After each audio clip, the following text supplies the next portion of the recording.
Donald Trump's CIA chief says recent U.S. airstrikes have done severe damage to Iran's nuclear program. John Ratcliffe says credible intelligence suggested it would take years to rebuild. His remarks are being seen as a show of support for President Trump, who has said the attacks caused the total obliteration of Iran's nuclear capabilities. President Trump was responding to the leak of an earlier Pentagon assessment that suggested the attacks only set Iran's nuclear program back by a few months.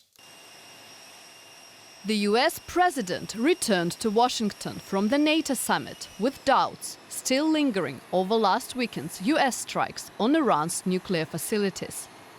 Questions raised by a preliminary intelligence assessment leaked to US media. It suggests the American bombings on the Fordo fuel enrichment site and others had only marginally set back Iran's nuclear program. But Donald Trump disagrees and had this to say before leaving the summit in The Hague.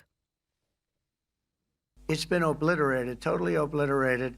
And they did a report, but it was like, if you look at the dates, it's just a few days after it Understood, happened. sir. So they didn't see it. They said it may be very severe. I would say issue the report when you know what happened. I wouldn't say that it could be severe or maybe not. They use the word severe. It could be severe or maybe it's not. And So people like you picked up and said, oh, it's not severe. We're just no, looking for the the facts. report was not a complete report. And the US Secretary of Defense later doubled down on Trump's claims. These air defenders. If you want to make an assessment of what happened at Fordo, you better get a big shovel and go really deep, because Iran's nuclear program is obliterated. And somebody somewhere is trying to leak something to say, oh, with low confidence, we think maybe it's moderate.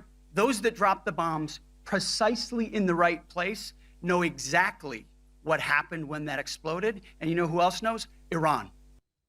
The CIA director John Ratcliffe has now got involved, posting this statement on Wednesday, saying Iran's nuclear program has been severely damaged by the recent targeted strikes, citing a body of credible intelligence. Earlier, Iran said the facilities has suffered significant damage. Israel, in turn, says that Iran's nuclear efforts have been delayed by years. But no matter the claims, all of them are hard to verify. Iran is unlikely to let anyone inspect its nuclear facilities. With more and more questions being asked about what exactly has been achieved by the US bombing of Iranian nuclear sites, the US Secretary of Defense is preparing to address them on Thursday. Let's bring in Hans-Jacob Schindler here. He's Senior Director of the Counter Extremism Project. Thanks for being with us. First of all, how significant is this new CIA assessment about severe damage to Iran's nuclear program, considering those initial reports suggested only moderate damage? Look, this is a very, very complex technical problem. Assessments at this point are not based on people having actually seen the installations, but on intelligence information and satellite imagery. So obviously, you can come to various conclusions. The key of this whole nuclear program, as far as weapons production is concerned, is the enrichment program, and key to that one are the centrifuges that enrich uranium from 60 to 90% if the stockpile is completely or partially still in place. Now, centrifuges are incredibly sensitive machines. Any vibration destroys them. So one could make a quite confident assessment that tons and tons of explosive material in Natanz and in Fordo has really destroyed those centrifuges. Despite the attacks by Israel and the U.S. says it will hold talks with Iran next week. What can we expect from these diplomatic efforts? Well, this was the necessary next step. It was very clear that any military attack, and that was the major argument against a military attack in the last 3 decades, will only temporarily set back the program. Months, years, but it will be a setback, and everything that is destroyed can be rebuilt because the knowledge and the technical expertise in Iran remains with the electricians, the technicians, and the scientists. So there needs to be a political engagement to ensure that the regime doesn't take the lesson, which I'm sure the hardliners in the regime are taking, that a nuclear weapon would have prevented that attack from Israel, and that they now need to race towards a weaponized nuclear program. Well, Iran insists indeed that it will not give up its what it calls its civilian nuclear program.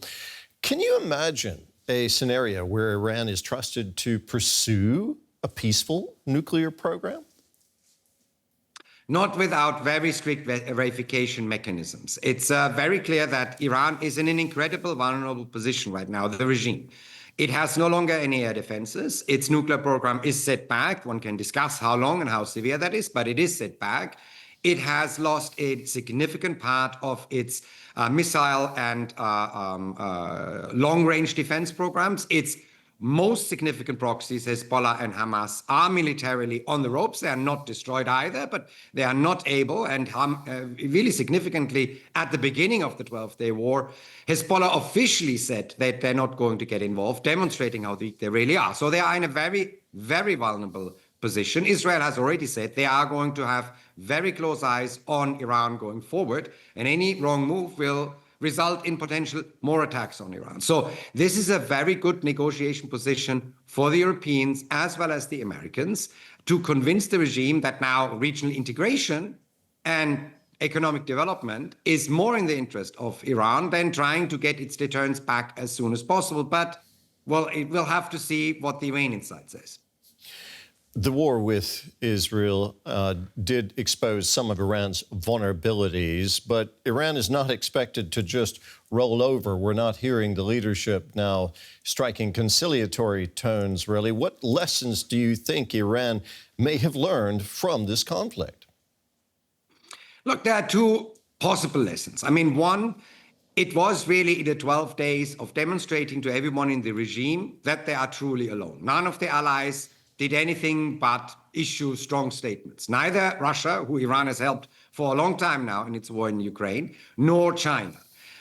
Its proxies left it alone because they're incapable, like the Houthis, or unwilling, like Hamas and Hezbollah had been, because they have other concerns, bigger concerns right now. So the lesson could be we need to reintegrate into the region. We need to open up internally. Otherwise, we are going to internally implode. Or the lessons could be we need to be much harder. And unfortunately, first indications point to that one, that the hardliners say, we are going to take a revenge on everyone we suspect or simply on innocent people to be spies. And we have to race towards a nuclear weapon as soon as possible. Those two factions now have to fight it out in Iran. But that means also potential regime instability, which may open up other political possibilities for Iran. Hans-Jacob, thank you very much. That was Hans-Jacob Schindler, Senior Director of the Counter Extremism Project.